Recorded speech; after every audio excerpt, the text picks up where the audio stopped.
प्यारे बच्चों, कहानियों की इस जादुई दुनिया में आज आपका बहुत बहुत स्वागत है। आज हम एक बड़ा ही मज़ेदार सफ़र शुरू करने वाले हैं। पता है, आज की हमारी कहानियाँ सिर्फ सुनने के लिए नहीं है, बल्कि ये हमें दोस्ती और हमारे फैसलों के बारे में कुछ बहुत ही ख़ास बातें सिखाएंगी।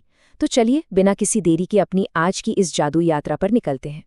अच्छा, आगे बढ़ने से पहले जरा सोचिए, क्या कभी ऐसा हुआ है कि हमें बहुत तेज गुस्सा आया हो और उस गुस्से में हमने कोई ऐसा फैसला ले लिया हो जो बाद में एकदम गलत साबित हुआ हो, या गुस्से में गलत दोस्त बना लिया हो?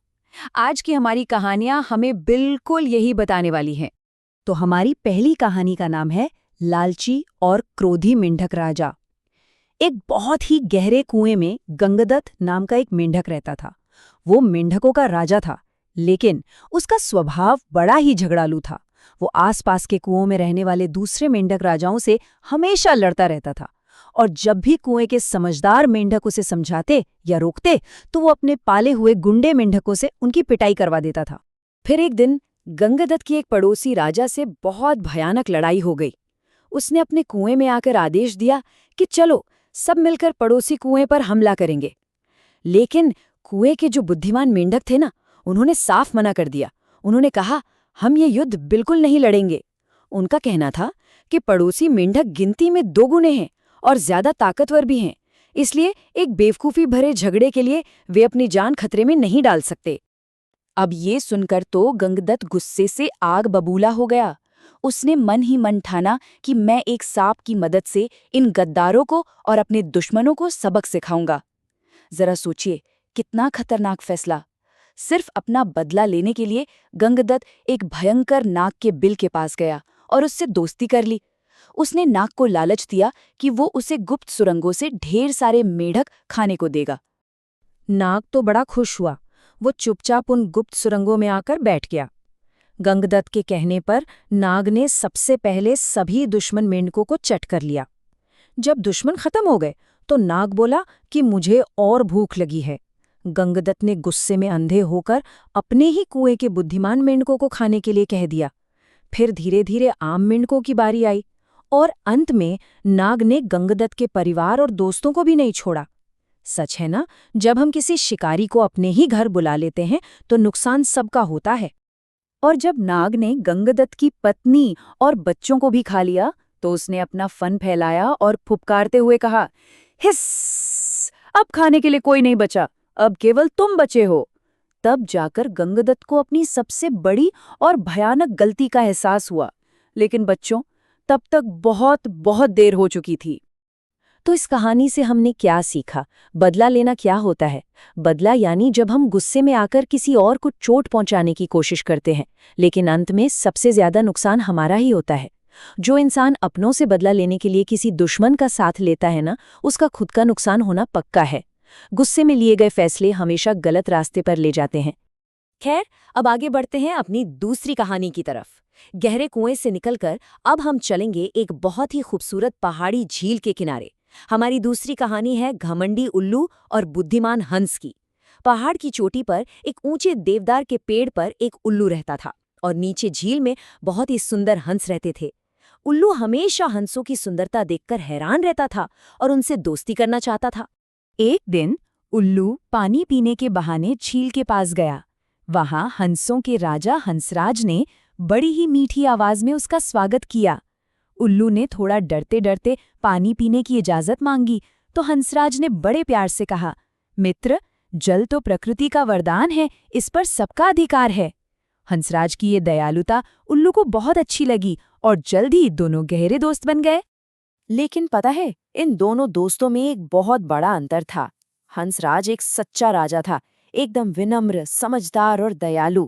पर दूसरी तरफ उल्लू हंसराज के राजसी ठाट भाट देखकर अंदर ही अंदर बहुत असुरक्षित महसूस करने लगा था।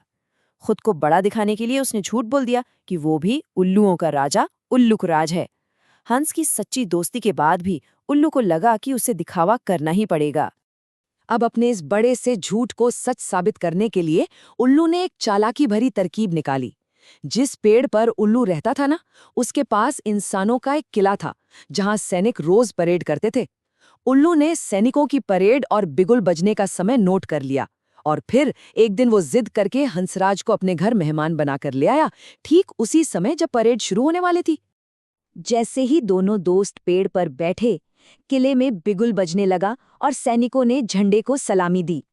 उल्लू ने तुरंत गर्व से सीना तान लिया और हंसराज से बोला, देखो मित्र, तुम्हारे स्वागत में मेरे सैनिक बिगुल बजा रहे हैं और तुम्हें सलामी दे रहे हैं। बेचारा भोला और सच्चा हंसराज वो अपने दोस्त की इन झूठी बातों में आ गया और सचमुच उसे एक बहुत बड़ा राजा समझने लगा। लेकिन बच्चों, झूठ ज्यादा दिन नहीं छुपता। अगले दिन सैनिकों को किला छोड़कर जाने का आदेश मिला। जब सैनिक जाने लगे तो हंस ने पूछा कि तुम्हारे सैनिक बिना बताए कहाँ जा रहे हैं। अपनी झूठी शान को बचाने के लिए उल्लू घबरा गया और उन्हें रोकने का नाटक करते हुए जोर जोर से हूं खू करके घू खू आने लगा। उल्लू की ये आवाज सैनिकों को बहुत मनहूस लगी। उनके सेनापति ने गुस्से में उल्लू को तीर मारने का आदेश दे दिया। सैनिक ने तीर छोड़ा, लेकिन एक बहुत बड़ी दुर्घटना हो गई। वो तीर उल्लू को नहीं, बल्कि उसके बगल में बैठे प्यारे हंसराज को जा लगा और हंसराज वहीं गिरकर मर गया। उल्लू अपने सच्चे दोस्त के पास बैठकर फूट फूट कर रोने लगा। उसे अपनी भारी गलती का एहसास हो रहा था। वो रोते हुए बोला, मेरी झूठी शान के चक्कर में मैंने अपना सबसे प्यारा मित्र खो दिया। दुख में डूबा हुआ उल्लू इतना सुध-बुध खो चुका था कि उसे पता ही नहीं चला कब एक सियार ने पीछे से आकर उस पर झपट्टा मारा और उसकी भी जान ले ली।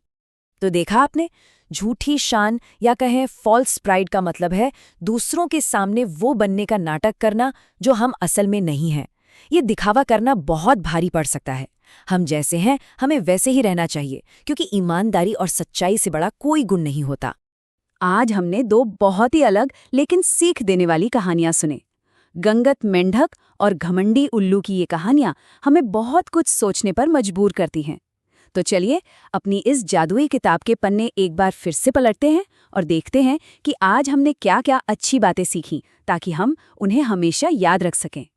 पहली बात, गुस्सा हमारी सोचने समझने की ताकत छीन लेता है और हमसे बुरे दोस्त चुनवाता है जो आखिर में हमारा ही नुकसान करते हैं। दूसरी बात, दिखावा करने से हमेशा ईमानदारी बेहतर होती है। और तीसरी सबसे प्यारी बात, एक सच्चा दोस्त कभी आपका पैसा या रुतबा नहीं देखता। वो आपको वैसे ही प्यार करता है जैसे आप असल में हैं। अब जब हमारा आज का ये जादुई सफर खत्म हो रहा है, तो मैं आपको एक प्यारे से सवाल के साथ छोड़े जा रहा हूँ। शांति से बैठिए और सोचिए, एक सच्चा दोस्त कैसा होना चाहिए? क्या वो हंसराज जैसा होना चाहिए, जो अपना सब कुछ बांटने को तैयार हो? जब तक हम अगली कहानी में दोबारा न मिले, तब तक इस सवाल पर जरूर विचार कीजिएगा। खुश रहिए और हमेशा सच्चे दोस्त बनाते रहिए।